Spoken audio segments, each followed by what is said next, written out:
Shalom, salam sejahtera bagi kita semua. Perkenalkan, nama saya Chandra Stefanus Terhani, NIM 164111037, Prodi Farmasi. Kali ini saya akan membawakan materi tentang hematologi dan pemeriksaan laboratorium. Pemeriksaan laboratorium hematologi merupakan pemeriksaan cairan darah yang berhubungan dengan sel-sel darah dan biokimiawi yang berhubungan dengan sel darah. Pemeriksaan hematologi sendiri adalah pemeriksaan yang dilakukan untuk mengetahui keadaan darah dan komponen-komponennya. Pemeriksaan hematologi. Pemeriksaan hematologi itu dibagi menjadi 5 bagian. Yang pertama, hemoglobin. Hemoglobin adalah suatu bentuk protein yang terdapat dalam sel darah merah. Hemoglobin adalah komponen pigmen yang memiliki kandungan kaya akan zat besi. Fungsi utama hemoglobin adalah untuk mengikat oksigen yang kita hirup sebagai sarana transportasi ke berbagai bagian tubuh. Kadar hemoglobin sendiri untuk manusia itu bervariasi, mulai dari anak-anak hingga lansia. Kalau pada bayi yang baru lahir, hemoglobinnya 17 sampai 22 gram per desiliter. Anak-anak 11 sampai 13 gram per desiliter. Pria dewasa 14 sampai 18 gram per desiliter. Wanita dewasa 12 sampai 16 gram per desiliter. Pria lansia 12,4 sampai 14,9 gram per desiliter.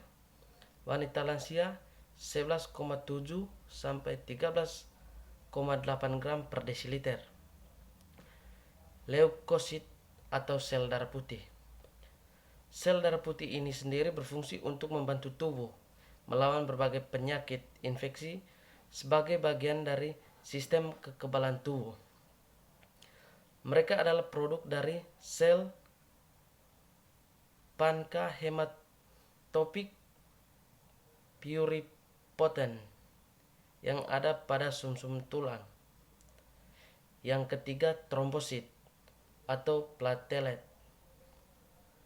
Trombosit atau biasa juga disebut platelet atau kepingan darah adalah sel-sel berbentuk oval kecil yang dibuat di sumsum tulang.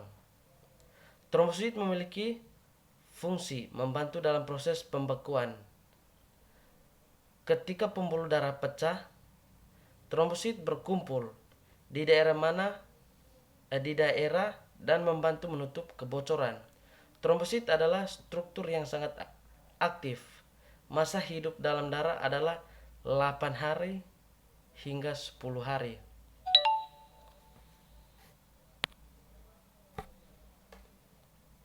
Yang keempat, eritrosit atau sel darah merah. Eritrosit sendiri merupakan bagian utama dari sel-sel darah. Setiap mililiter darah mengandung rata-rata sekitar 5 miliar eritrosit atau sel darah merah, yang secara klinis sering dilaporkan dalam hitungan sel darah merah sebagai 5 juta per milimeter kubik eritrosit.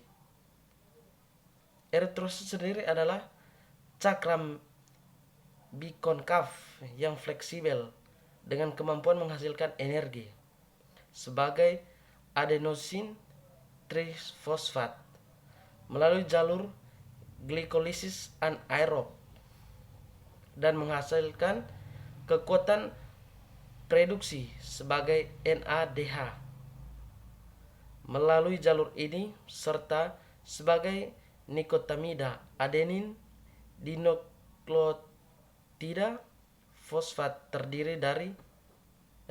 terinduksi melalui jalur pintas heksosa monofosfat.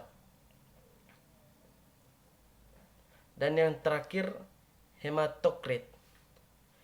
Hematokrit merupakan suatu hasil pengukuran yang menyatakan perbandingan sel darah merah terhadap volume darah. Hematokrit memiliki satuan menggunakan persen. Contoh, 42% memiliki arti bahwa terdapat 42 mili sel darah merah di dalam 100 mili darah. Setiap manusia memiliki nilai normal hematokrit yang berbeda-beda. Perbedaan ini didasarkan pada usia pasien dan tempat laboratorium.